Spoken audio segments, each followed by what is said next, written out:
But before we end the episode, is there anything that you're high on right now, Sir Fraser? Something I'm very high on is a movie we actually we caught together opening week, and that's Tron Ares. Visually, this movie is beautifully done. The soundtrack kicks ass. The storyline is very capable. I don't go personally to Tron for a great storyline, but I think it is a good storyline, and it's a step up from Tron Legacy. We reviewed that recently. Check it out. Yes, and I still love that movie. And Cisco and I talked about this off mic. When I compare the special effects of Tron Legacy and Tron Ares looks better, but it's not a big gap. Yeah. It's not a big gap the way that Legacy was from the original Tron. Yeah. That is light years. This, it's more of a 1A, 1B. I mean, and that speaks to, that's not a knock against Ares. That's a compliment to how great the special effects in the original were. And I suspect that, I fully expect Tron Ares is going to age just as well 15, 20 years from now. Yeah, because they do a really great blend even of the old grid and the new. Yeah. And it's just aesthetically, it's very pleasing. A lot of rewatchability for me as well because of that.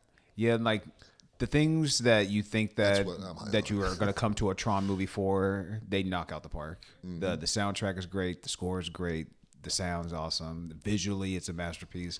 I can't find like any flaws really. I'm no expert, but I can't find any flaws like in the visuals of it. Things just like it's like from this to from Ares, from Legacy. Yeah, it's a little bit of a step up, I suppose. It just looked maybe a little bit cleaner in certain aspects, like where like they're gliding on the water. But Legacy is still such a great movie, and especially for how old it is, it still holds up to this day. Ares was a kick-ass movie, man. What about you? Anything else you're high on? Oh, well, hold on. What would you? Since we're talking about Ares, what would be your quick 5 on its score? Then, what would you give Ares? 4. A 4? Definitely 4. Yeah, I would agree. I can't remember honestly. I know we just did. I want to say I gave Legacy a 3.5. I can't quite remember, but I want to say I gave. I think I gave it a 3.5. Yeah, I want to say you did as well. Yeah, but I would give Ares a 4, and it has rewatchability plays a role in my score. And Ares would definitely be a movie I'd rewatch for sure, especially on the big screen too. Definitely go check that out if you haven't. Yeah, this is a win for Disney, and I really hope that they don't allow so much time to elapse between this and the fourth film. Yeah, because I think that would be a disservice to this franchise and its fans. Yeah, it ends on a note that very promising note where it ties into some Legacy characters as well, or Tron Legacy. I don't want to say maybe Legacy or whatever for the lore or whatever. But so that also leads to people, if you haven't seen Legacy, to go check that out, because Olivia Wilde's character potentially could be coming back if they do a fourth one, which hopefully they bring in Garrett Hedlund's character. Hopefully Sam. Yeah, I feel like Flynn. That's where they missed the boat a little bit. They could, I feel like they could have brought Sam into this movie as well, or maybe even given him some scenes to tie in some of the characters like emotional connections. Yeah. But yeah, like they missed the boat, I feel like, on like some of the Sam stuff. You know, and this is just one of those franchises that the critics just don't get it. I don't think the critics get it. The fans do. The fans have been, many fans have been, just reading online, really excited about this movie. And a lot of them will say, don't believe the reviews, see this movie. I loved it. Yeah, for and sure. I love this movie. We got out of there. It was like, we were talking about what we thought. I said, this is a kick-ass movie. Yeah, the story is not bad enough where it's going to be like, man, I feel like if you're trying to look for a deep movie in Tron Ares. What are you doing here? Don't know, How did you get here? Bro, just like the story is good enough and the performances are well enough that it's not going to lose you. Go see it on the big screen. And the 9 Inch Nails soundtrack you're going to be vibing to it the whole time. Just fucking like close your eyes, like put some sunglasses on and just vibe through the whole damn movie too. You could just do that. But one movie that I'm high on that I just watched recently, it is an older flick. It's called Manchester by the Sea. Ooh, a 2016 film. It was up for Best Picture. A heartbreaker. Yeah, Casey Affleck won. I'm not sure. Was it Best Lead, right? It can be supporting. I think so. Yeah, and the movie also was produced by Matt Damon as well. But damn, this movie is definitely a tearjerker. If you haven't seen it, it's about a man who's like dealing with pretty much PTSD. Yeah, some PTSD from some trauma that he's dealt with. That his kids unfortunately passed away in a house fire that was caused by him, and his wife almost passed away as well. Yeah, accidentally. But he's dealing with like the guilt and the trauma that was left behind from that. And now he's been put in charge of his nephew, his brother's kid, and his brother has unfortunately passed away as well. Those were really sad flashbacks too. Yeah, the movie is like beautifully done with like some flashbacks. Mom. Yeah, like if you're not like good with like tear jerking like drama films like that, definitely don't watch it because it is going to pull at your heartstrings.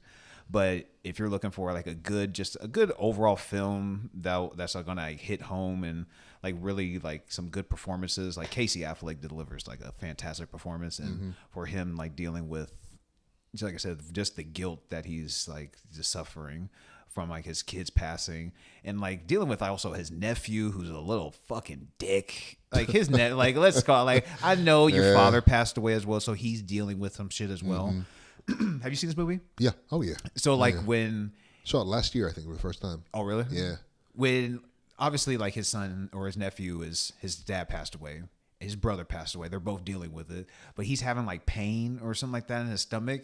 And Casey is just like trying to like figure out what's going on with you. Do I need to take you to the hospital? What's going on? And he's just like, fuck you. And he just kicks down that fucking door. And it's like, what the hell is going on? And I was like, oh shit, that kid just jumped up and he was just like, yes, all right. Like there's a moment where it's like, you got to stop fucking around and talk to me. I'm trying to take care of you. And I wish like it's not a perfect film by any stretch. I'm not sure what the other movies that it was up against that year. I'm not going to say if it was deserving or not deserving. I'm not going to go into that. It is a well done film overall, but like some of the shortcomings was I felt like they could have had maybe more of a connection with the nephew or had a scene with them like when he broke down and started crying because like they couldn't bury their the father, the brother, because the water or the ground was frozen. I feel like they could have had more of like a scene with them, kind of talking about that, or just I don't know, just to have a little bit more dialogue with one another, going over like their loss because they both lost somebody. Yeah, just to back up though, so Best Picture for 2016 was Moonlight. Oh, another movie I love reviewed. That. Yeah, check out that review. That was one of my favorite movies that year. What else was up for that year? Arrival, great movie for me personally. I've never seen that. That's a Denis Villeneuve movie too. Yep. Fences, that was a damn good movie. That's a tearjerker too. Yeah, Hacksaw Ridge, never saw that one. That's kind of a tearjerker in a way too. One of your favorites, Hell or High Water. Oh, shit. Hidden Figures, which was cool. It was cool. La La Land, also cool. I thought that was a little I overrated. probably never will see it. Manchester by the Sea and Lion. Those were the movies nominated. Damn, that was a year of tearjerkers, man. Yeah, I would say it's maybe deserving. It is up in there.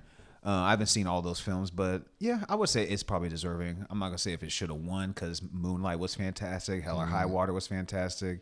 There's some great films. Arrival. Yeah. But Casey Affleck delivered, like I said, a fantastic performance. But I feel like the film could have used a little bit more connection with him and his nephew, and also with him and his wife. Like they have a moment that's like very hard to watch sometimes because they're both dealing. It was so heartbreaking. Those moments with her. That was. They're both going. I rewatched those scenes. I was like, damn, the acting in these scenes is so good. And honestly, I think Michelle Williams sometimes gets a hard time maybe in the media, but like, man, she's a great actress as well. Blue Valentine, she's been in some great movies. But man, I would have loved to see them. Maybe they could have shown like the ending scene would have been him walking into a diner or restaurant, whatever, to grab lunch with her. So you at least know that like he's going to have this talk with her. Or they're going to have a moment together. Yeah, there was no closure there. Yeah, it's like, because like she's even trying to apologize for how she acted. She was like actively processing her loss. Yeah. And she had moved on also, to be fair, but Casey was like just burying himself in work. I felt like he was just like, And obviously running. he felt so guilty and he just didn't want forgiveness. But it's like, bro, you're like dusting her off like she didn't lose her kids as well. It's like, if anybody you should talk to, you should talk to her. Yeah. And you guys should talk together because you both lost your kids. You both lost each other as well because your marriage ended because of this like horrible mistake. Like it's a movie that will like, incite a lot of conversations and feelings and everything. Dude, the flashbacks too with them when they were married. Yeah. Those were hard, man. Even like when they're having fun too. Well, yeah, like, because you see that they genuinely love. They genuinely loved each other, and you see just like you're getting details on how and why they separated. Yeah. And yeah, man. Oh. Yeah, man. If you haven't seen Manchester by the Sea, definitely watch it, but have some Kleenex ready because you might need them. It's a heavy movie, no doubt.